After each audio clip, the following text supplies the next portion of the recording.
1, 2, 3. Can you hear me? Good. So I put slides in, and we're going to email you that so you know what you want to do first. You have to know what you need for slivering. This section are a little bit different. Slivering is the first step where you take the tissue that was taken out of the body, and then you make it in a smaller piece. It's called blocks, and then the blocks are going to be dissected into smaller pieces, and then they're called slivers. It would be like a slicing bread, and then that piece is going to be dissected into grafts. Okay. It is a very important step. Not everybody in your office will be doing slivering, but it is good to know how to make a good sliver so that you can appreciate good sliver. And if something happens to someone who is a great sliver, you can step in. Okay? So we are going to teach you every possible step. So I need to know, for me, what I need is, this is a silicone board. It has a little, and I'm going to use this to put my fluid in. So I need Petri dish where I'm going to put my slivers. I need a storage solution in where I keep my tissue. All this is going to be on ice, but we didn't just kind of set it up here. I use 10 blade. They're different instruments. We're going to show you different instruments to use. And I use a forceps that has fine teeth. These are very expensive, almost $300 a forceps. If you accidentally drop it, it can't be fixed. It's gone. So I'm using the fine tooth forceps because I'm going to create a traction while I'm slivering, and I need a fine tooth to just kind of grab just small portion of the tissue that I need. Then I position myself comfortably. You have to have your hands comfortable. I'm using mag eyes here to work so I can show you so you can see everything.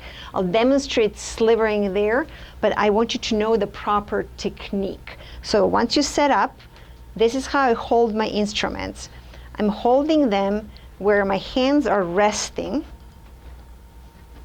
They're resting on. I'm not holding them like this. If I hold them like this, I can't control, or I have to lift my elbows.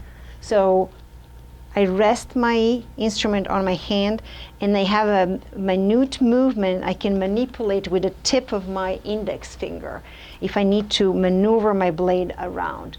If I hold it like this, I can't do this with these two fingers. So like it doesn't work as well because it's not as precise.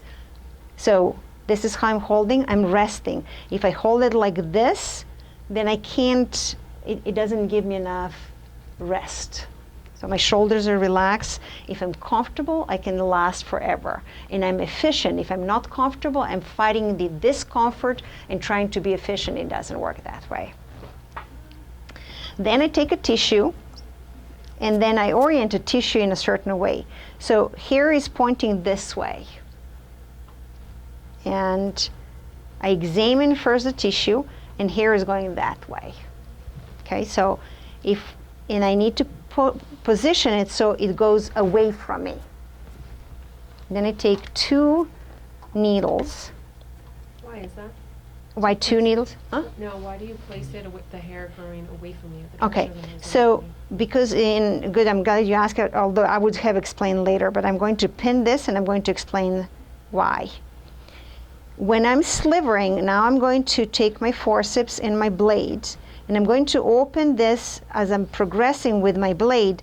It's going to show, and you're going to see this under the microscope. I just need you to see the big picture of the movements, right? And as I'm progressing, I'm opening slowly and looking inside. In this way, here is not in my way, and I can easily open it and see where I'm going. If I turn it around, I can't see underneath. The hair is in my way. I can't see well. If I turn it this way, it's the same thing. If I turn it that way, it's the same thing. The other thing is, if I turn it this way, so it's pointing me, I can't see well. If I turn it this way, my hand is now, I have to work like this. And if I turn it this way, I would have to work. So this is the most ergonomic way to work, and give me better visual. I use 2 needles to pin my tissue. And the reason I use 2, and I kind of put them a little bit at an angle, if I use 1, this is what happens. I rotate my tissue and becomes too mobile, right? So it decreases the traction in what I want to accomplish. So I put 2 needles at the very end. I also do, I'm going to use this. I use gauze and keep my tissue moist. But you don't have to do this, but I do it. So I'm going to start. So this is the principle. See, I can use my pinky, I'm resting, and I can maneuver my blade. So these are the movements, and I'm going to be demonstrating this under the microscope again. So I grab the tissue by the top, and the movement of the blade, I slide forward, and I slide back. I slide forward, and I slide back. And I'm going to show you this again under the microscope, and I put it in my storage immediately as so this is the movement. Up, I start with the top, then I slide down. The traction is away and down. If I do this, the tissue moves. Can you see that? But if I do the traction that way and down, it's stable. So I can progress. And as I'm progressing, I'm slowly creating more traction in my sliver is opening up. And I go first through this is the thickest part, epidermis, the top is the thickest part. I want to dissect that. And as you notice, I did not leave, this forceps keeps traction. I don't need to reposition it. And my blade is sliding. And I'm not doing this. My blade the movement is continuous. So I'm going to do it again. I grab it by the very top. I enter my blade, and then I'm sliding. And then I'm maneuvering there.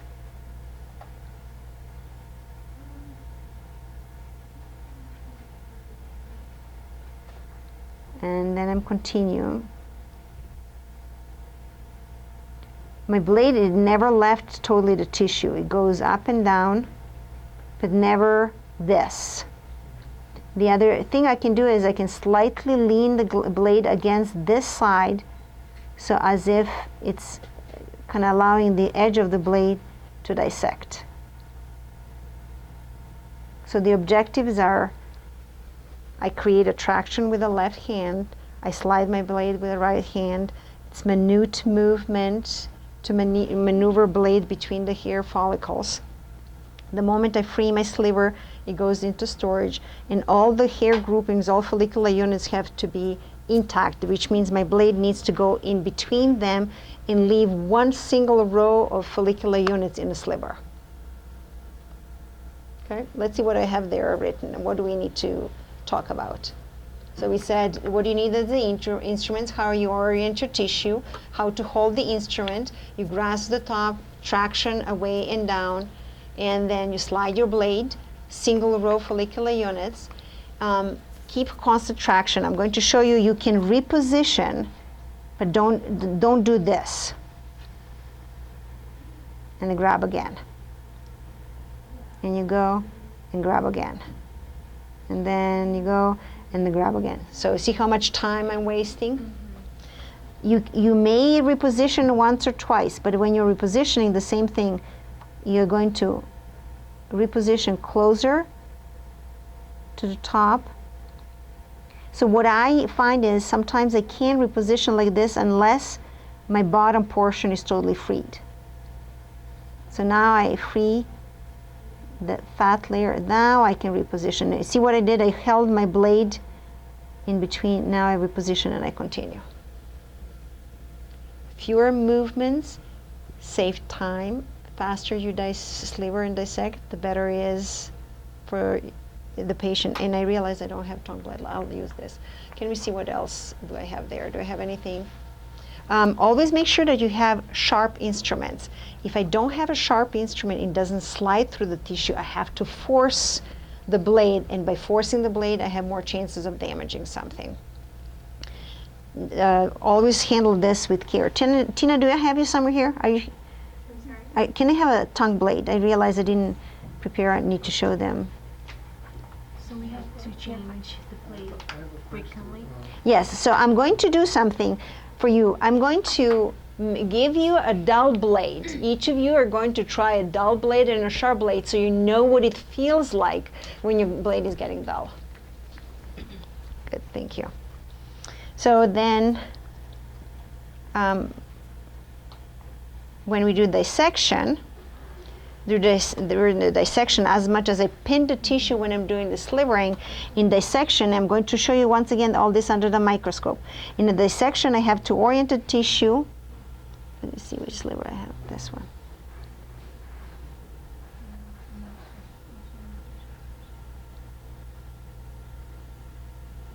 Let me make the thin sliver. It's hard with the megas. I don't see as well as under the microscope, so give me a second.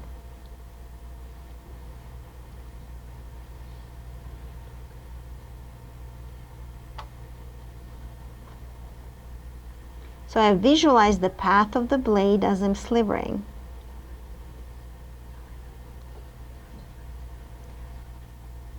And then I visualize, I looked where my rows of follicular units are on the top, and that's where my blade is going through. When you have a good sliver, you can almost see through it. Okay, so that is important.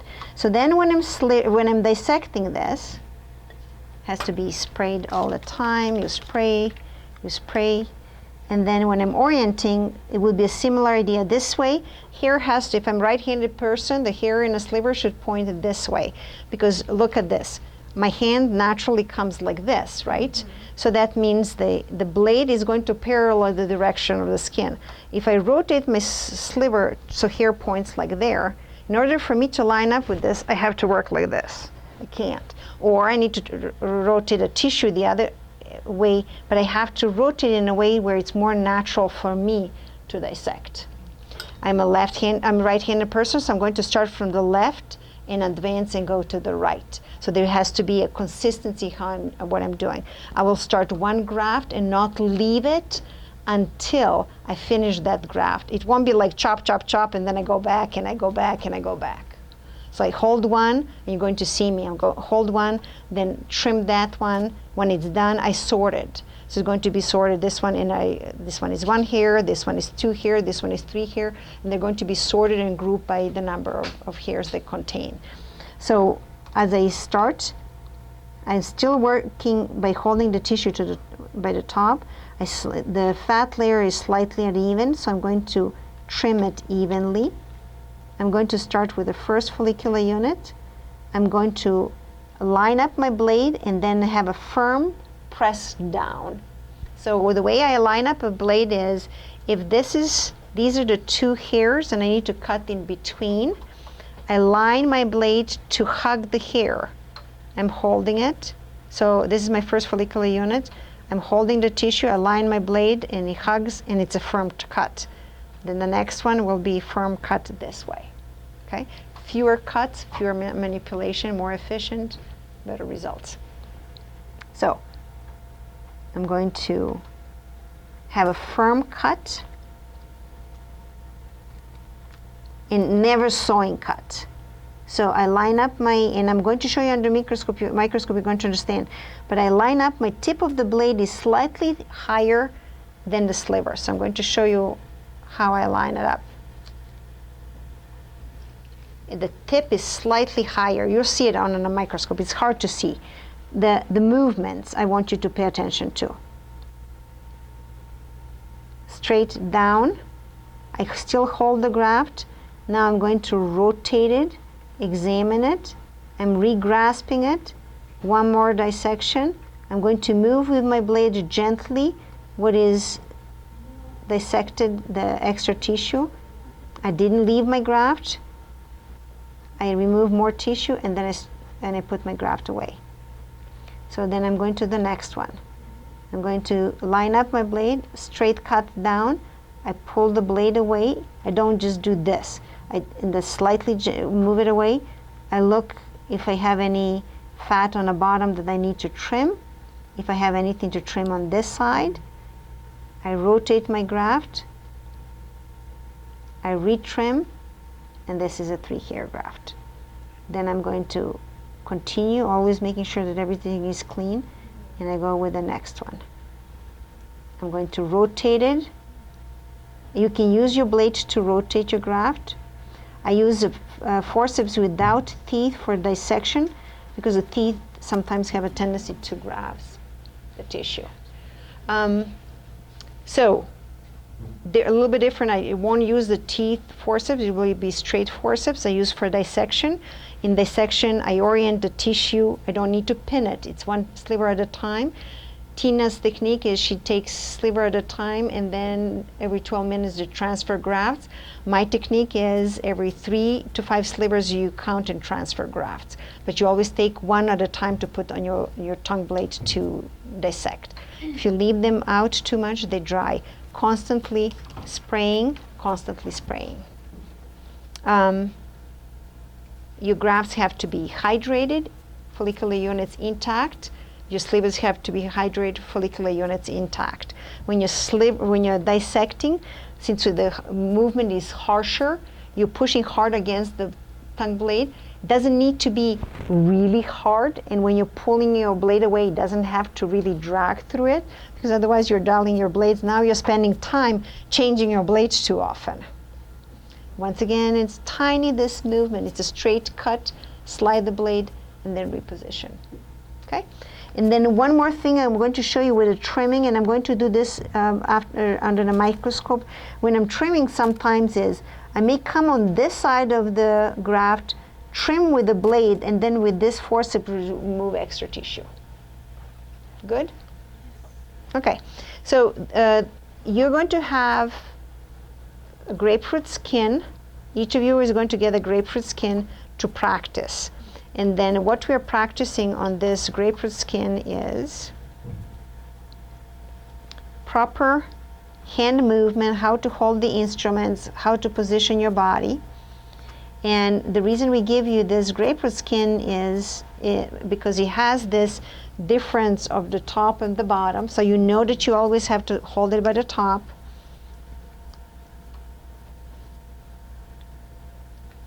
This is a big piece. I'm going to give you a smaller piece.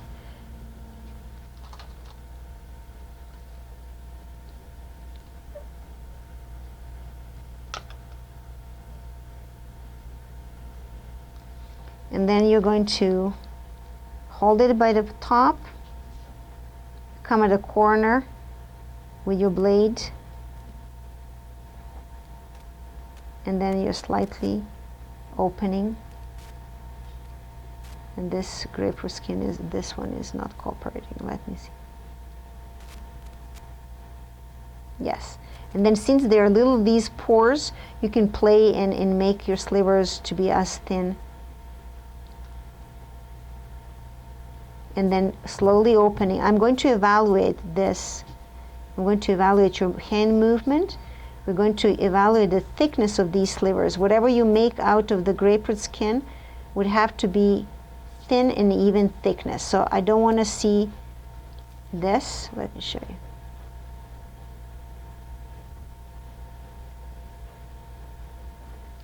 One side thicker and the other one thinner.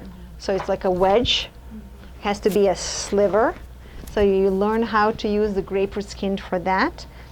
And I'll see if I can put it a little bit on the side. Maybe easier. You start. And then another thing that I want to see is I want full thickness of this white portion of the grapefruit skin. There it is. So And this is the movement. movement.